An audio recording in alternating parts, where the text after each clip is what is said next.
Welcome back to the next installment of The Next Move, presented by Quick Timeout and Coach Portal, the platform built by coaches for coaches, designed to simplify the job search process and provide coaches at all levels the job opportunities they deserve. Whether you're a coach moving to a new team or you're staying put, while new faces are joining the existing staff, especially in the current climate of college basketball, navigating those transitions effectively is crucial for success. And someone familiar with all of this is Coach Ashton Hopp, Director of Operations for Arkansas State Men's Basketball. Coach, welcome to the show. Thank you for having me. Super excited to just share about what I've learned and just be with you today. Yeah, coming off a week of camp, and so she's still bringing it the energy. I can already tell, so this is going to be a good one.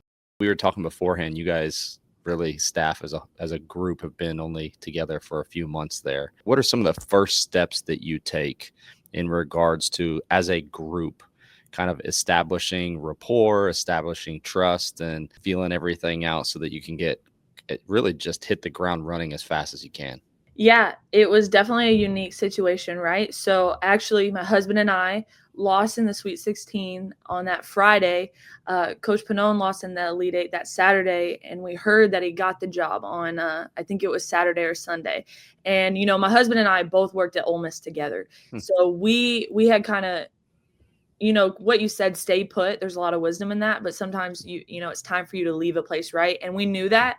And when we heard Coach Pannone got the job, Zachary was like, we're all in, we're going to work for him. He had been really sure that he wanted to get back on the men's side. And I was like, okay, let's do it. So coach gets hired. We drive up to Jonesboro. Zachary walks in the gym. Coach had already brought Max Thorpe with him from Alabama. He already had Hayden Sowers, who he had hired. That was a head JUCO coach. And Zachary just walks in the building and he's like, hey, I want to work for you. He stayed with him the whole week, kind of like testing it out, seeing how it would go. He offered him the job. The same day he offers him the job, I get hired, and we just like start hitting the ground running. And it was, there's not a lot of time, right? From the day Zachary and I got hired officially, we had an official visit 3 days later, and then we had 25 more official visits that whole month, right? And so there wasn't a lot of time for like, do I trust you or not? It's like, no, we all decided we wanted to work here. We're going to trust each other and do the work. And so I think some of the first steps is just really knowing like, hey, what does Coach Pannone want? So, like as more people were getting hired, like Coach Fair and Coach Goods and Coach Cooper, and then our GAs, Evan and Mike, and then Coach Richardson is, hey, what does Coach Pannone want? And we have to execute that together.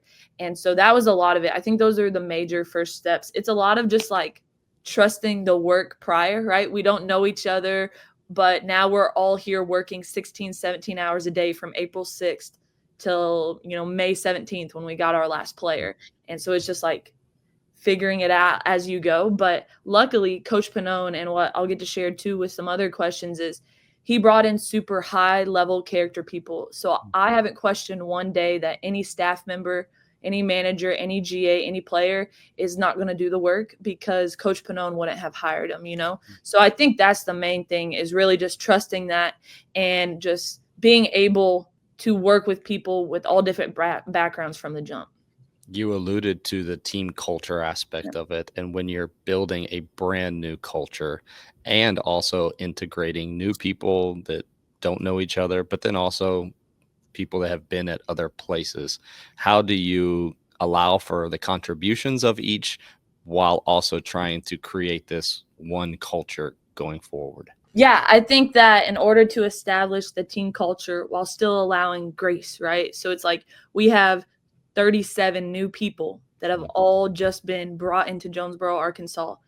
And there's no time to be like, hey, so we're going to take a few weeks to do this and a few weeks to do that. Like, no, we started workouts May 27th, and we've been, running from that since we got the players on campus. And so I think it's really all about, like I said, knowing what coach wants, right? So his team culture, be a good person, do the right thing, have empathy, no bad days, all of these things we listed out at the team meeting.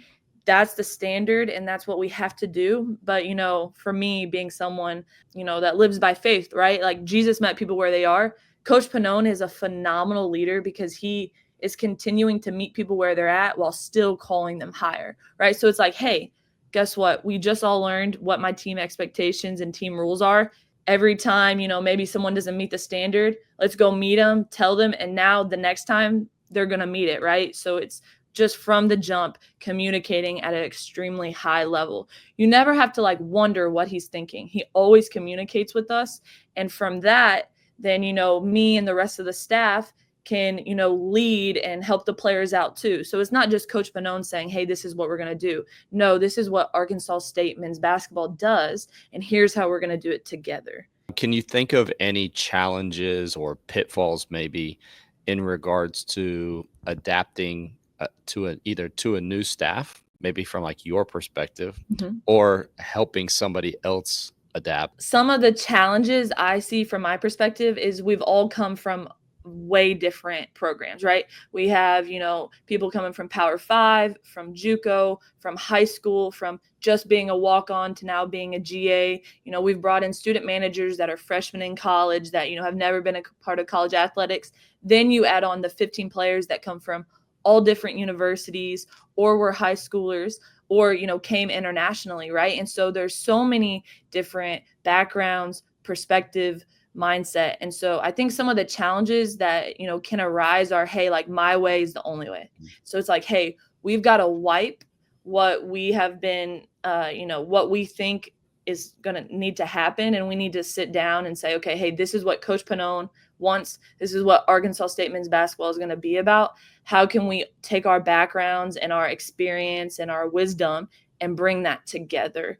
Because I think sometimes, I've been able to be a part of, really phenomenal programs. Like, before this, I was with Ole Miss with Coach Yo. Before Ole Miss, I was at Kansas with Coach Self. And, specifically, translating Kansas men's basketball to Arkansas State men's basketball, Coach Pannone is as high level as Coach Self is. And it's incredible to see that he is someone that can just pull the potential out of someone and take it. So I think we've been able to alleviate a lot of challenges and pitfalls because he's been able to communicate at a high level and get that out of us. Beyond the formal meetings that maybe you have with players and either individually or as a group, are there any informal ways that you guys go about building cohesion and understanding among the staff, and then also helping the players be a part of all of that?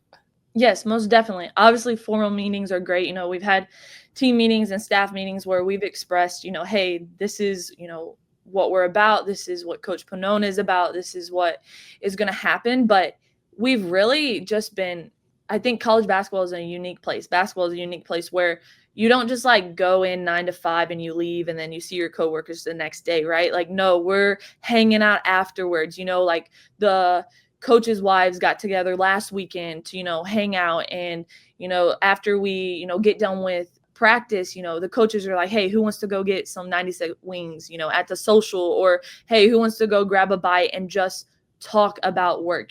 I've been around people prior in my work experience that like they couldn't talk about anything outside of work, but we've been really able to like come together as a staff because like everybody cares about everyone as a person, right?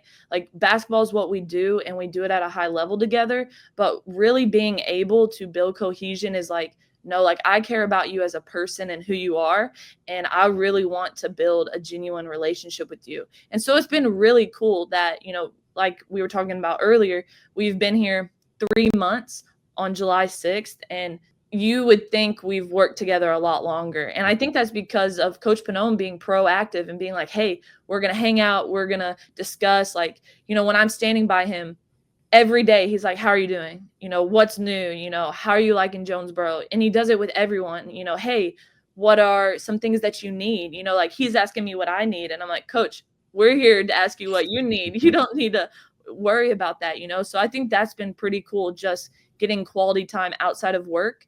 And then also having not like formal meetings about this is how things are going to get done, but he's really big on everybody being an expert in their role. And so he is constantly asking us, hey, how do you think we should do this? How could we get the answer to this? And when you allow people to be brought into the process of decision making, people feel important and feel valued and want to give you your all. That's how we've been able to really build a beautiful cohesion here so far. What's one piece of advice that you would give to a coach who's kind of navigating, either a staff change, or maybe they're a part of a staff where they've had an influx of a lot of new people?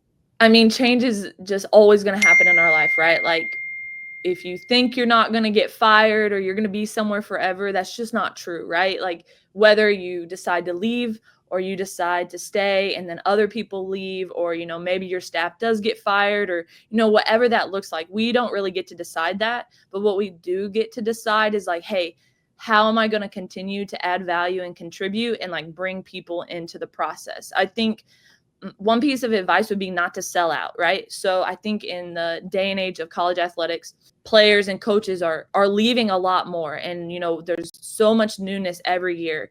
There could be a new staff at the same school like 5 or 6 times in the same year, or in that 5-6 year period.